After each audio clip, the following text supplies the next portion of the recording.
নিভন্ত ওই চুল্লিতে মা একটু আগুন দে, আর একটু কাল বেঁচেই থাকি বাঁচার আনন্দে।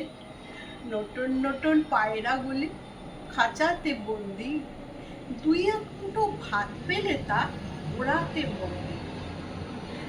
আমার কেন জানি মনে হয় মেয়েরা উড়তে ভীষণ ভালোবাসে। অন্তত মনে মনে তো তাদের দুটো পাখনা দিয়ে উড়াল দেয় অনেক অনেক দূর।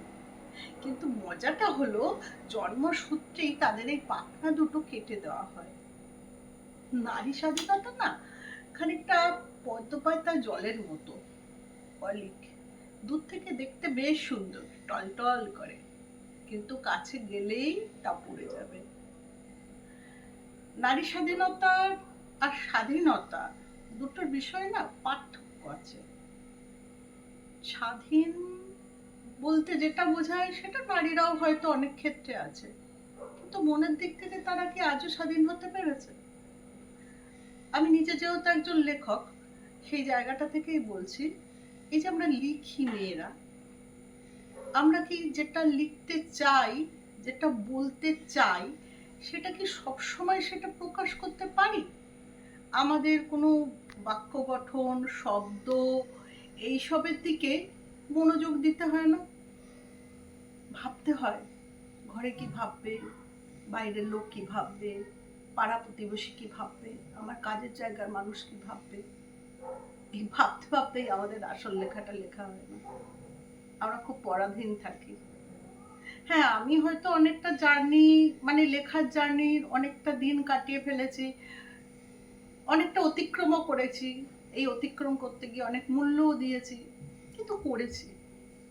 তথাপি আজও কিন্তু, মানে আজ থেকে অনেক বছর আগেও পর্যন্ত, এখনো পর্যন্ত পুরুষরা যদি কোনো মেয়ের শরীর বর্ণনা করে লেখে পুঙ্খানুপুঙ্খানুভাবে, তাকে খুব বাহবা দেওয়া হয়। ওই একই কাজে যদি কোনো নারী লেখক করে, কে কিন্তু কেউ ছেড়ে দেবে না।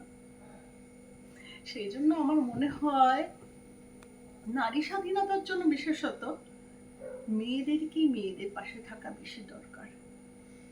সিস্টারহুড, মাদারহুড, ডটারহুড, এই শব্দগুলো শুধু শব্দের জন্য না থেকে একে অপরের হাত ধরাধরি করে এসে যদি দাঁড়ায়, তাহলে কিন্তু একটা মেয়ে ইচ্ছা করলেই কোনো এক জায়গায় গিয়ে সূর্যোদয় দেখতে পাবে, সূর্যাস্ত দেখতে পারবে। অন্তত যে শহরটায়, যে গ্রামটায়, যে মফস্বলটায় সে সারা জীবন কাটিয়েছে, সেখানকার রাতটুকু দেখতে পারবে। আসুন, আমরা সেই আশাটা করি।